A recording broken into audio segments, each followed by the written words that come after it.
Ignorance Project. Today I have one of my special guests, Dr. Keith Burton and Keith Augustus Burton. Dr. Keith Augustus Burton.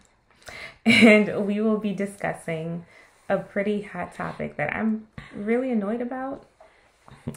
We'll go into why soon. Okay. Today we were talking about critical race theory. Really? Like you didn't know? No. So let's start with this. Dr. Burton, can you please define what critical race theory is? Actually, wait. No. Before I go into that, I know I'm shuffling you. I'm sorry. But before we get into that, I just want to talk about the why for a split second before we get into the what, right? So critical race theory has been a very hot topic recently for a lot of parents opposing it being taught to their kids in schools, in grade schools. So we've seen a lot of uproar, parents upset about their kids learning about critical race theory. We've seen parents protesting. We've seen people get let go because they are promoting critical race theory. That happened recently with the principal in Texas. And to be fair, I don't know if he stepped away or he was let go, but he was put on leave, right? So this is something that the country is really honing in on and talking about a lot right now. And this is why we're having this conversation. So now, Dr. Burton, can you please explain the definition of critical race theory? Wow. So critical race theory, and again, thanks for having me on the Ignorance Project. It's always a pleasure to be on here with you, Miss Burton. Since you call me Dr. Burton, I can call you Miss Burton. Yeah? And so that actually seems like a simple question, but it's not. It's almost like you're in court and you're on the witness stand and the justice answered is yes or no, and they said yes or no. But it's just not as simple as yes or no, know, because you mentioned the cases around the country where people's jobs are being threatened, where you see women crying in school board meetings saying, "Oh, they want to teach my children critical race theory, etc." And really, what we see happening on the news, particularly as we look at the press that's being channeled through outlets like Fox News, etc. What's basically happened is some folk kind of hijacking the term and using it for their own nefarious purposes. And so when we look at this whole concept of critical race theory, it actually has its home in something called critical legal studies. And so it was something that was taught in law schools. And it was actually... Okay. Yeah, go ahead. Can we pause here for a second, right? Because I remember when this whole thing first started, my first thought was, I can never recall learning about theories in grade school. That's more of a collegiate level concept that you start to learn as you get older. But even then, I didn't really delve into theories until my master's program, right? So hearing people be upset about kids learning about critical race theory, I'm like, when are they learning this stuff? So, okay, keep going there. Okay. I just want to interject. All right, so looking at critical legal studies, okay? And critical legal studies is a branch of law, and I'm not a lawyer, neither am I the son of a lawyer, but I know a little something, okay? And critical legal... Wait, pause. So all that you need to do to have credentials is like be the kid of someone. That's basically what you're saying. That's another topic. Okay. Anyway, yeah. So, yeah. And so... Call me doctor. Yeah. Okay. I'll call you doctor, miss. But anyway, so critical legal studies, it kind of came to the fore in the 1960s, 1970s. And you're basically looking at law, not necessarily from a cookie cutter hand-me-down perspective, but looking at law critically, why do we have these laws? Why is the structure, the judicial structure the way it is? And so part of critical legal studies began to look at the issue of race in the law.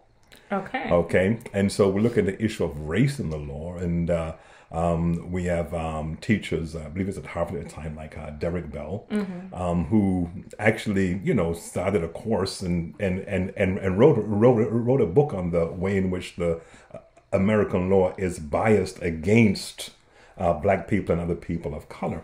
Okay. And so we have a number of his students and others, and it wasn't just Derek Bell. There were others too. Richard Delgado, I think his name was. He was a Mexican American, and there was another scholar from Hawaii. You know, so there were others, and so it wasn't just black folk. There were a number of people who were a part of this, who basically said, "Listen, you know, we need to think about why our laws are how they are."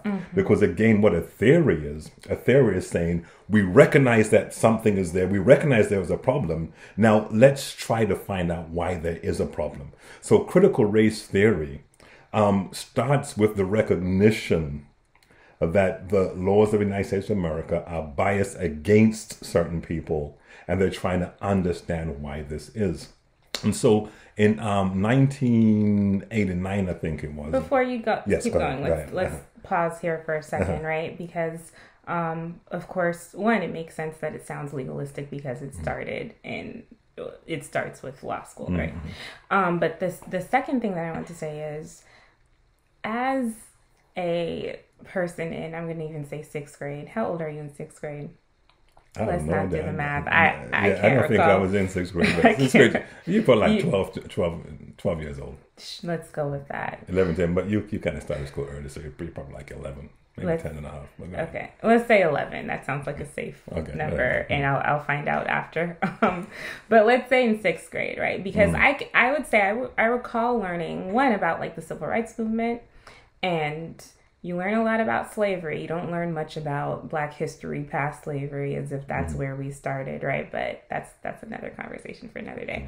But what I don't recall learning is, or even discussing, is the reasoning behind why the laws are unfair. Meaning, like, you know that, okay, this is horrible that Jim Crow existed, but you're not debating at that age. You're not debating why Jim Crow was wrong. Like, you kind of know right and wrong and yes and no, and like, okay, this sounds horrible, we shouldn't have done this, right? So it's just kind of going back to that point where you're not having these debates at a young age for why certain laws are wrong, why there's a lack of equity across the board. What is it that parents are upset about? Yeah, and again, it's all about the mischaracterization. And so that's why I started out saying that sometimes in a court of law, someone asks a question, you know, or respond yes or no. And, you know, like, what am I really responding to? Right. You know, right. And so when dealing with this whole issue of critical race theory, first of all, it's sort of an academic, I don't want to use the word discipline, but it's sort of an academic area, which started in the legal studies, where folk began to analyze and think about how race, this whole concept of race and white supremacy, has impacted American laws. Right? Okay. And so it started there. And I was mentioning the 1989 conference at the University of Wisconsin, Madison. There's Kimberly Crenshaw was another, you know, top name in critical race theory. Right. She basically put this together, and they sort of defined what critical race theory was at that time. But again, it was lawyers, it was legal. You know, now from the 1990s, etc., we see it's being applied to different areas, but it was basically something that was taught in graduate level legal studies programs, okay? And it wasn't even anything that was embedded in the curriculum. Okay. This was something that a student could take, you know, as an elective course. As an elective course. Now, of course, in some schools, I'm sure it's more embedded now, etc., right?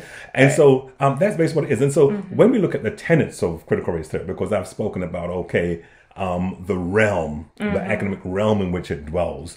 But some of the tenets in which it's on which it's built is this whole notion, for instance, that there is this whole concept of white supremacy, where the laws that are supposed to benefit all Americans only benefit a certain subsection of America, right? And so this whole notion of of equality, this liberal notion of equality, which is actually behind Plessy versus Ferguson. You know, Plessy versus Ferguson, that's the court that the court decision. I know I'm talking about myself today, but that's sort of the Supreme Court decision that did away with segregation in schools, etc. And it was supposed to be something to counterbalance the fallout of Plessy versus Ferguson, which was back, what was it, 1896, Plessy versus Ferguson, etc. You know, so it's supposed to counterbalance all that.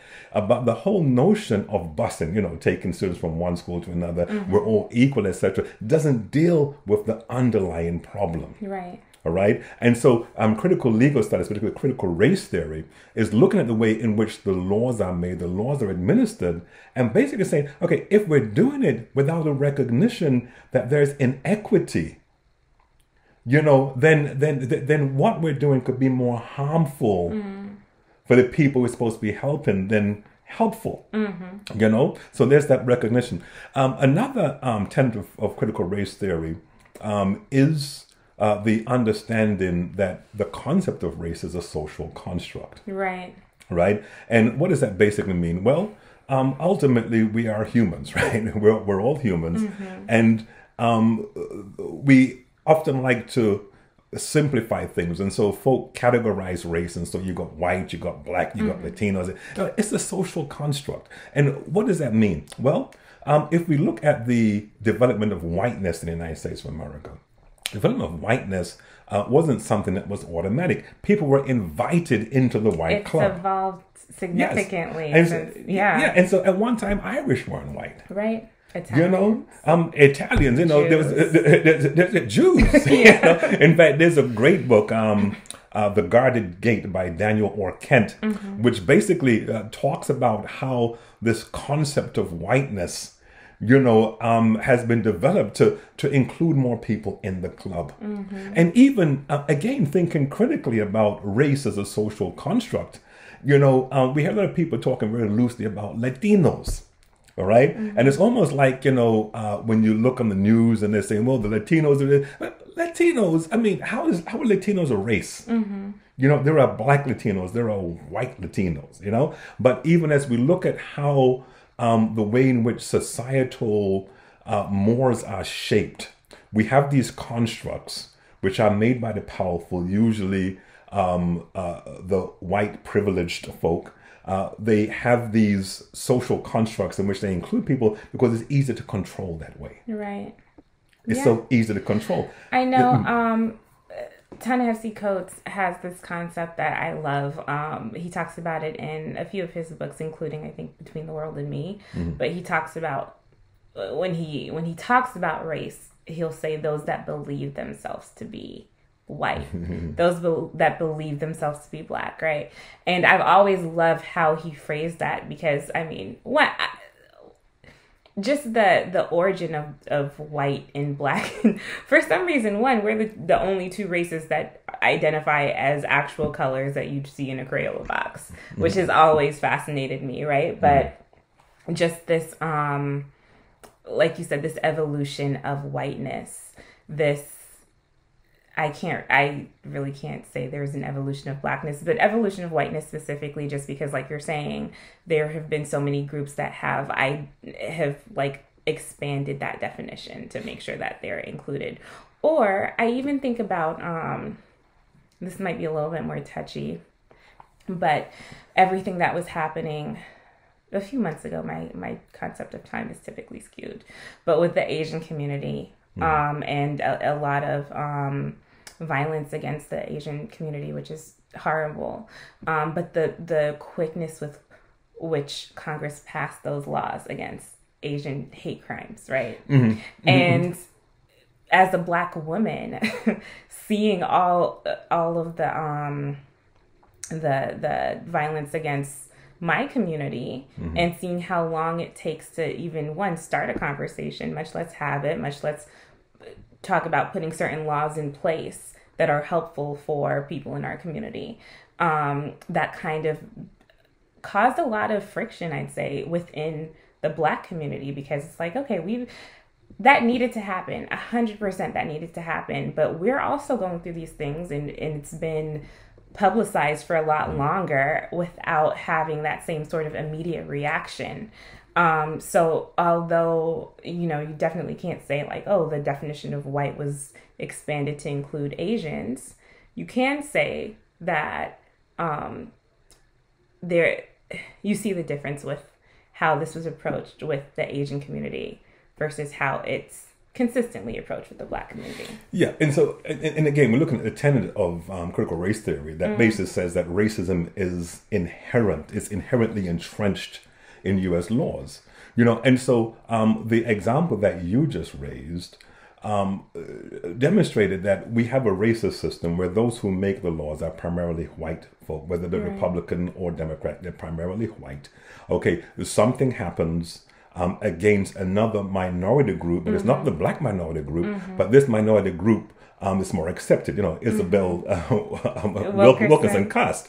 So I think it's something. I think I've heard this. But they're higher up on the hierarchy, right? So they're going to get help. And this is what critical race theory is basically looking at: the way in which our understanding, sometimes it's sort of an implicit, unconscious understanding of race impacts the way in which we make laws, in which we pass laws, in which the law is implemented, And so we have, for instance, even it's funny how you mentioned the Asians being sort of a separate category, but again, this whole notion of whiteness, do you know if you're from the Middle East, according to the United States, you're white? Yeah. That's true. Right. And so if you're an Egyptian, African, you are white. Yeah. And there was actually a case back in the 1920s or 1930s, actually, where a guy from Syria wanted to be classified as white. And guess what? He won. He won. They said, we will do this. Right. And then he lived down south somewhere and people still treated him the same. But he was like, what's going on? I'm white just like you are. They're like, And so, but this whole negotiating whiteness, and what things that will be done sometimes to appease and to make it seem as if there's inclusion.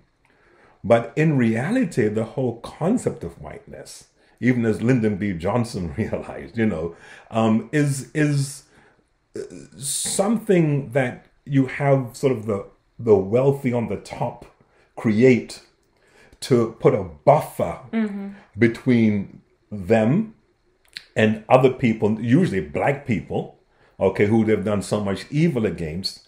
And so they now have a willing group of whites who feel that their whiteness protects them.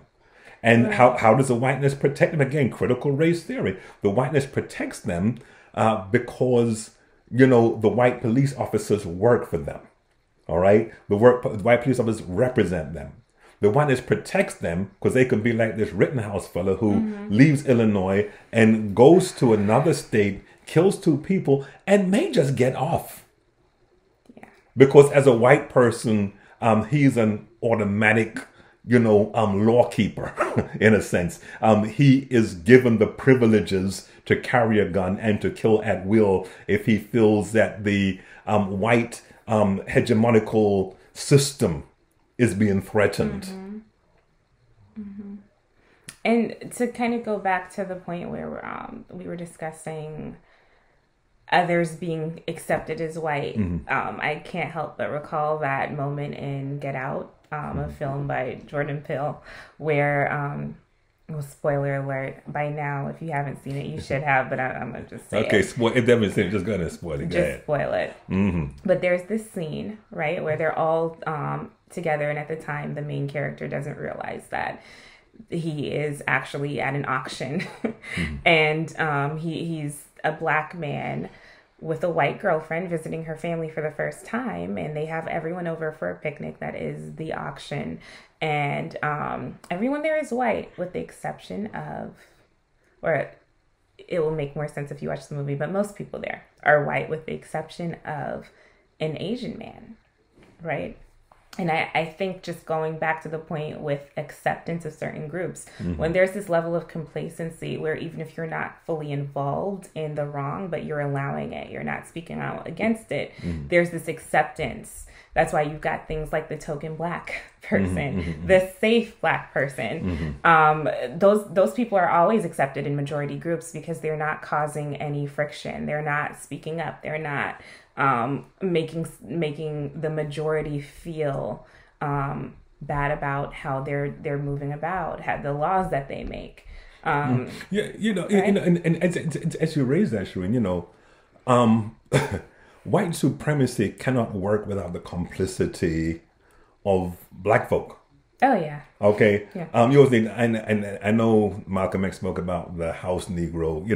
I'm not 100% with him with the house Negro because my great grandfather was a house Negro. He was enslaved on the house, worked as a butler, but he was a revolutionary, and I know that because I've read some things about him, right? But anyway, I understand the point he was making, right? And so you do have people who will carry the water. And I don't want to name names and shame people over here. I guess you all know who's who out there, right? But there are some people, and these Black folk and Latino folk and Asian folk and others who have bought into this whole notion of white supremacy will be the very ones who ensure that the vitriol and the hatred is legitimized.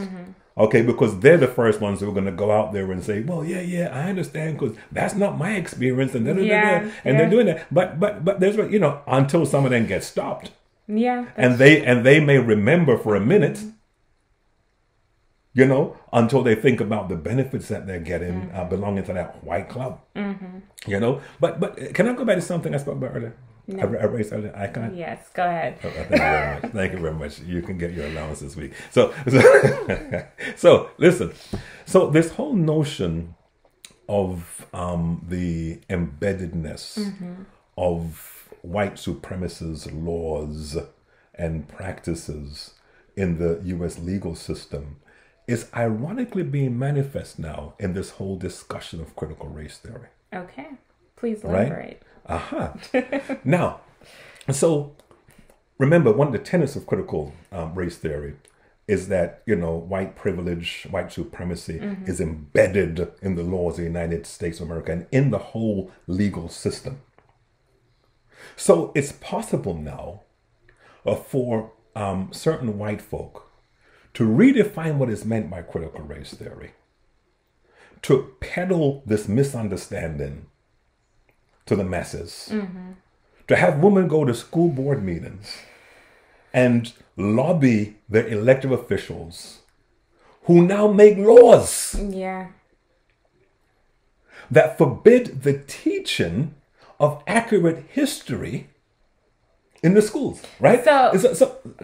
I want to pause there too, right? Because that is what baffles me, and honestly what I haven't personally done enough research on, because like I said, every time I see this headline in the news, I roll my eyes because it's not accurate that kids are being taught this. So how has this been misconstrued to the point where now we've got laws where certain things won't be taught? Like, what are those things that are no longer going to be taught in some schools, like in Alabama, because they're putting these stops on critical race theory? Yeah, so interesting. It's all about folk being, what they say now, in their feelings, right? Okay, do they still say that? I guess I got an old soul. Okay, old soul. Yeah. So folk being in their feelings, and so there are some people who don't think certain things should be taught from a certain perspective, from the perspective of truth, because they're saying it's making their children feel like they are the culprits. They are the ones who did all this. And so it feels like to them that their children are being victimized. Okay. And so it's a classic script. The victim flips the script. And not the victim, sorry. The perpetrator flips the script. Okay. All right. And pretends that he or she is the victim or that group is the victim. And the sad thing about it is that you have a bunch of low-informed people who only get their news from one channel, from one source, okay, who actually believe what they're hearing. Right. And so when they're crying these tears in their school board meetings, when they're pushing these laws, etc., many of these people actually believe that they're doing something to protect themselves. They feel that they are the minority. They feel that they're the ones who are being assaulted. They feel that the laws are against them. So, okay, I still don't understand what's not being taught. So am I not learning about, or is my kid not learning about the civil rights movement?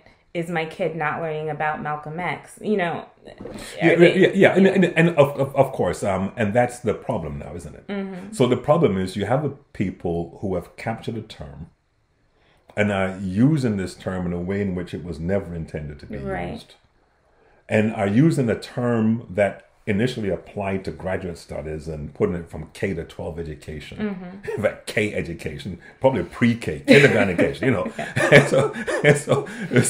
So they're using this term in a way to basically say if their child is in a class and hears something which makes them feel uncomfortable, okay, then that thing should not be taught. And so a child should not come home and say, Mommy, did our people really do this to their people? Okay, and so what they basically want is a whitewashing of history. No pun intended. Pun intended. A whitewashing of history. Okay. So they don't want people to see history for what it is, the real history, to be able to learn from the mistakes of the past. Mm-hmm. Probably because the mistakes of the past are still not the mistakes of the past. That's a good point. And you know, what's interesting to me, because I've been reading a lot about this, right? Where kids, like you said, are going home and saying, I think I'm a bad person or whatever.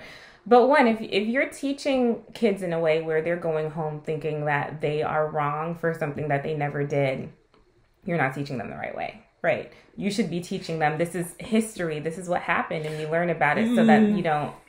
Yes and no. And this is where critical race theory comes in. Yeah, no, you look at me like that. This is where critical race theory comes in, right? Okay. So critical race theory comes in here where that little kid in that chair may not have been the one to call the group together to lynch that black man in the public square, all right? But they have benefited, and they are benefiting from those who did. They're benefiting from those systems, And so, from a critical perspective, all right, perspective, one could say, because you're looking at both sides, right? Being critical, looking at both sides. So one could say, well, they shouldn't feel guilty because they didn't do it, etc. But then on the other side of the thing is they are benefiting from what is done, and they probably, for instance, I wonder how many white kids who live in integrated communities, who have black friends, whose parents have black friends, go home thinking, oh no, they said something bad about me. The kids who are doing this are probably kids who are living in isolated communities, whose parents are only watching one TV channel. I'm not going to say what it is, FOX.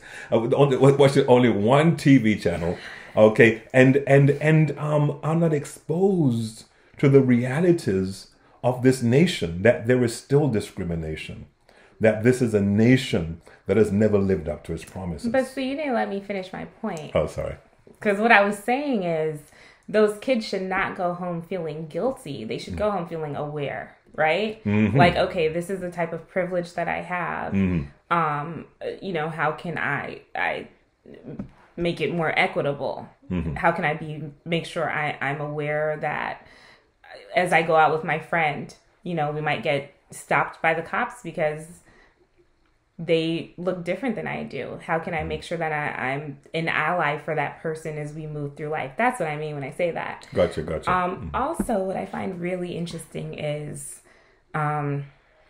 this critical race theory argument has gone so far left at this point, when another approach to feeling like, oh, this is the history that they're learning and let's just stop teaching it to them. Let's make sure that they feel okay, would be, why don't we teach them more history? Because again, as I said in the beginning when we started, Black history is not slavery. is not just being enslaved people. That is one aspect of Black history, right? Because it happened. But there was so much more that happened. And yet in this country, as we learn about our history as Black people, if you don't do your own research, you're just thinking like, okay, I came here on my ancestors came here on a boat. We worked for free. We worked for, I don't know why I put quotes there, but we did forced labor.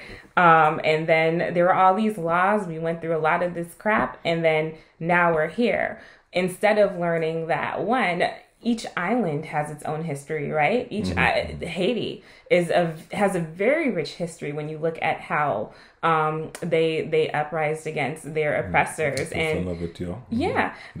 We don't learn about that though. We don't learn about when slavery ended in Jamaica or Barbados or all these different islands. And then we don't learn about African history to that extent. We learn about Cleopatra. But do we learn about what was happening in Kenya and what was happening in Ethiopia? They're just so much more than what we currently have in history books. And I feel like a different approach to not feel like that, the only thing that happened to Black people is this oppression and now they're here. And I feel bad about it, is other things happen too. And let's make sure that we're teaching all of that. Right. And then again, even as you say that, we're looking at the reason for critical race theory, the reason for a theory to try to understand why the laws are biased in a certain way. And the question or the issue that you just raised has to do with who's making the laws. Okay? And so people are making the laws who do not have a world education. You're right. Okay, who are taught about American history through one lens, who have no interest in knowing what took place in Haiti, what took place in Trinidad, even what took place in Portugal or Canada. They got no interest in that. Yeah. So they just have this narrow view that is based on a document that was really written with hypocritical motives. When you write a document in 1776, we hold these truths to be self-evident. All men are created equal, that they're endowed by the creative certain. But we know that was the initial document, right? Basically, emblazoning the notion of white supremacy on this nation, because the men who were created equal weren't even all white men, for goodness sake. Those were the white men who were part of that aristocracy, who had the equality. Women certainly weren't included. Okay, and so when you look again at the legal system in the United States of America, historically, from the very beginning, it's been biased against certain segments of humanity. And all that's been taking place ever since that Declaration of Independence, when sons turned against their fathers, because people need to understand this too. Again, looking at this whole notion of race and geography, because it was British sons who turned against their British fathers, right, so that they can keep that slave money over here. That's what that was all about. Yeah. Okay. But guess what?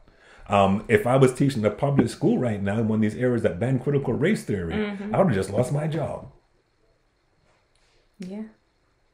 Okay, because I presented an interpretation of history that may, hurt the feelings of a descendant of George Washington. Right. So, okay, let's talk about this, right? So, say I'm a parent in an area where critical race theory is now banned, and I'm concerned that my children are not learning what they need to learn about the history of this country, in their personal history. What would you recommend as a parent? As a parent, I think it's important that you get involved. We need more parents. I'm not just talking black parents, white parents, Asian parents, those who are interested in truth. We need those parents going out to those school board meetings, letting their voice be heard. We need some of those parents to even try to, form friendships or relationships with some people who have been so ignorantly brainwashed, so that we can get a sense of how their brains are working, and also have an opportunity to say, well, hey, that's what you've been told, but that's not what it is. But of course, in order to do that, because if you ask other black folk what critical race theory is, they ain't gonna know either. Yeah, that's because they probably bought into the negative. And that happens all the time when you allow people to frame the definition. Then they're the ones who often win the debate because you're arguing against something completely different than they're arguing against. And if they invented an understanding for that term, then they're going to argue more forcefully than you can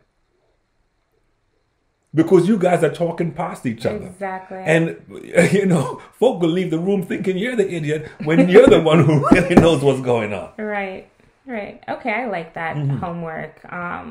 Befriending someone that doesn't look like you, that has different views, and that is honestly like the guiding light of me setting up this ignorance project is to have people have conversations about things that they're not one comfortable speaking about, they're not aware of, and having like a safe space to have these conversations.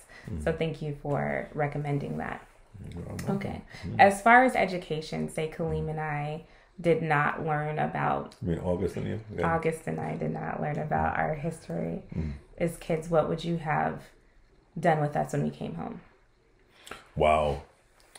Well, we did supplement your learning. We got all them... That's true. Yeah, you got...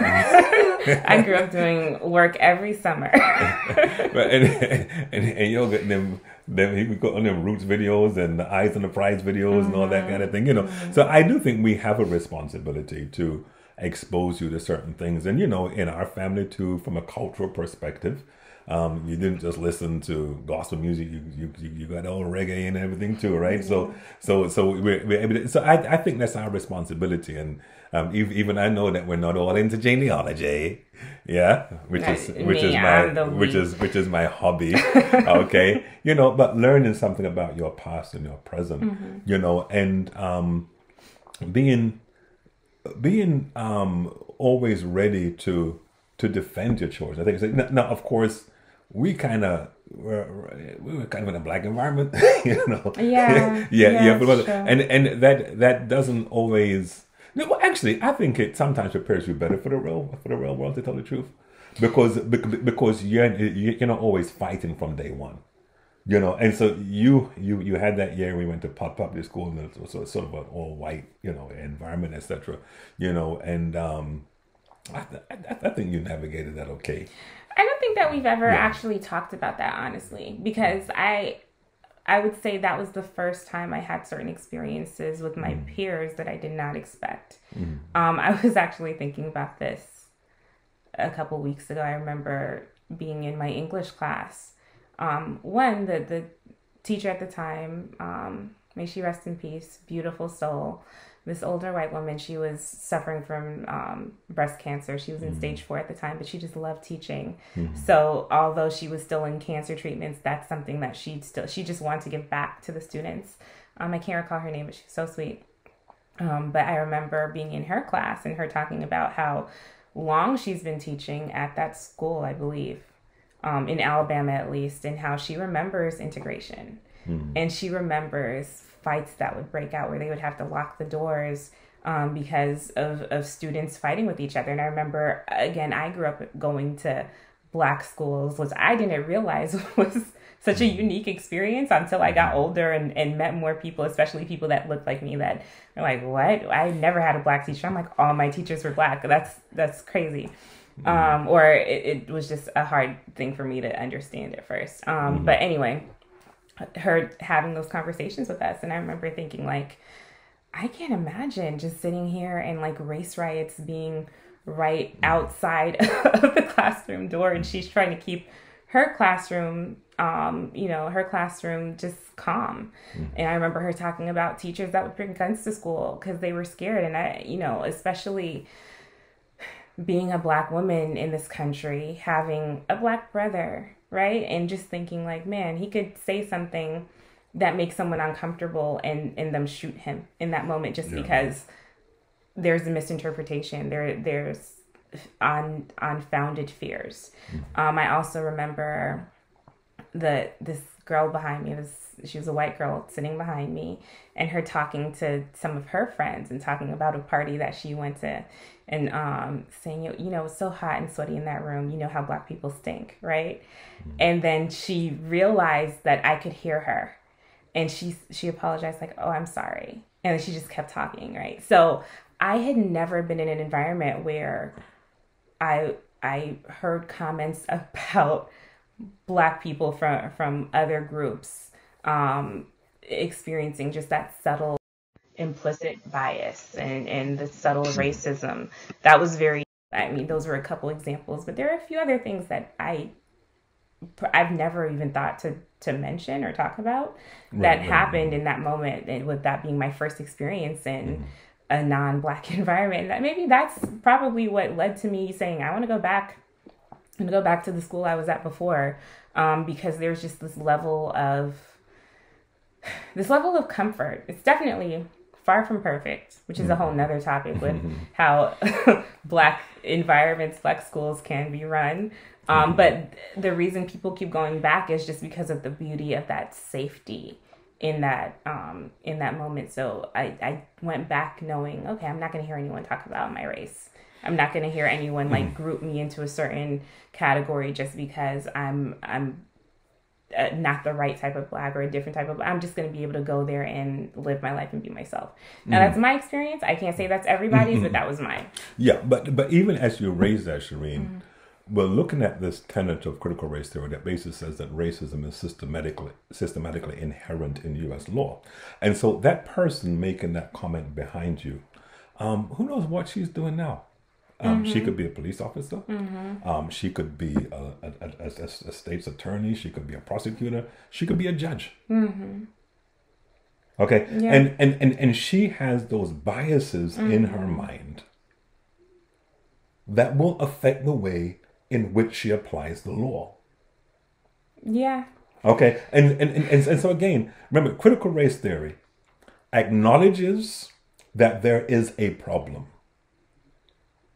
Okay, acknowledges that law is administered differently according to one's ethnicity, and it's basically seeking theories, all right, reasons for why this is. And so they're looking at Du Bois, this whole idea of double consciousness. I mean, these are the things that inform critical race theory. It's not like a standalone.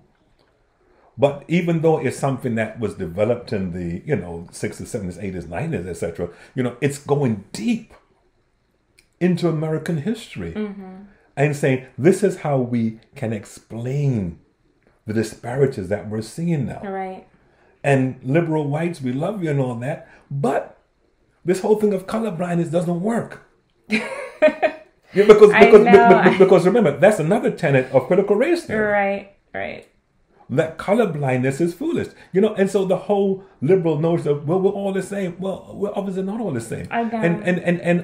Until you recognize that the impact of this socially constructed idea of race, until you recognize the impact that has on our society, then the laws that are made will always be laws that put Black people and brown people at a disadvantage. I always think about when people say, I don't see color.